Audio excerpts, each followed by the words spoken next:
So we're recording here, and what we have is a rather large blue stone. Mm, Shows its colors on the periphery, but kind of across the middle, too. There's a big blue diamond. Okay, that's right for a diamond. But it's kind of on the large side, so we need to check. And there's one test that only a diamond can do, and that is to scratch a ruby. Okay? And this is a ruby. Rubies form in the hexagonal system in these kind of tabular crystals, very hexagonal. Um, and the one axis is short and two axes are long this way. And so what we're going to do, because this one's a lot easier to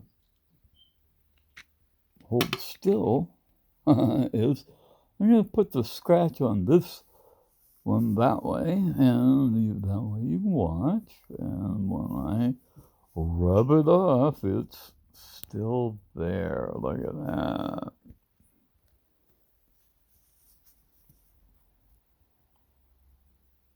And there's actually a scratch there.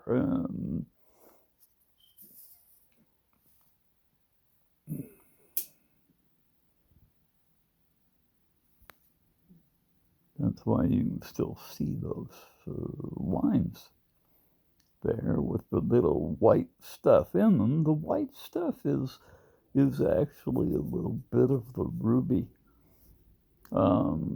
being scraped off by the passage of the pavilion. And you can see the pavilion here got a little roughed up, maybe, but look, when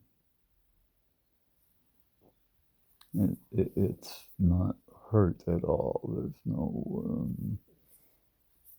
damage. Diamonds are not just a little bit harder than rubies and sapphires.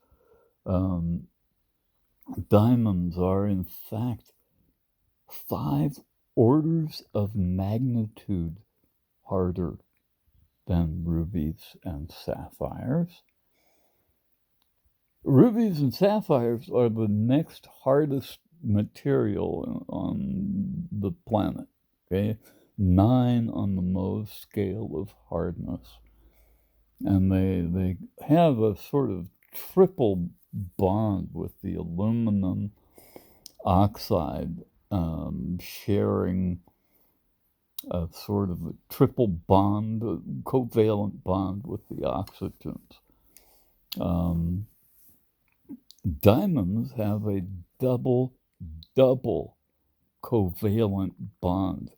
Carbon has 4 electrons in the outer valence orbit, and diamonds have been squeezed together so closely they can share all 4 of those outer valence orbits electrons with each other. And this has been sitting around on my workbench, getting dirty, and I just cleaned it off. So forgive the grease. I work with a lot of hemp seed oil, and it sticks to everything. And this is, sure enough, scratches rubies. It's the only substance that can scratch a ruby. And there's no, you can't fake that, right? There's no alternatives. And there's no other stones that do that. Okay? There's only one answer to this one. Actually, two. The silicon carbide also, but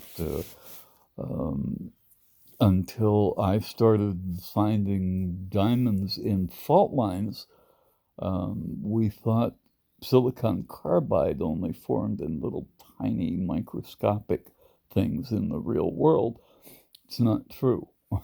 They form really big things, just like diamonds do in fault lines, because fault lines are much deeper than kimberlite pipes, and the stuff is actually crystallizing, right? Like crystals do anywhere else, um, from the concentration of stuff, right? In this case, carbon. Um, and at high temperature and pressures, the other lighter metals and stuff have reacted out. But carbon has an extremely high melting point, um, and it changes as it gets squished together into this cubic arrangement, this cubic hexagonal arrangement. You can see it in the way we cut it. See how the X goes across there? Those are the primary axes of the stone, the X and the Y axis of the stone. And we're looking right straight down the middle of the Z axis.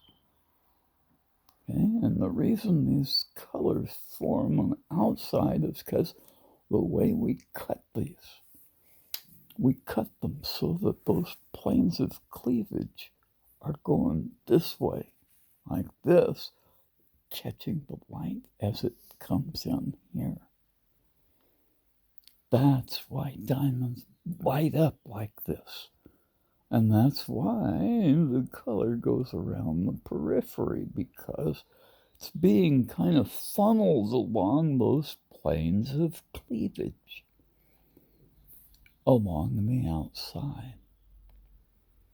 And so you get this look across the table where the table is just blank, and you're just looking through into the bottom of the stone. The sparkles and stuff happen around the periphery where all those planes of cleavage cut those lines into a million billion sparkles. And that's why you see that stuff.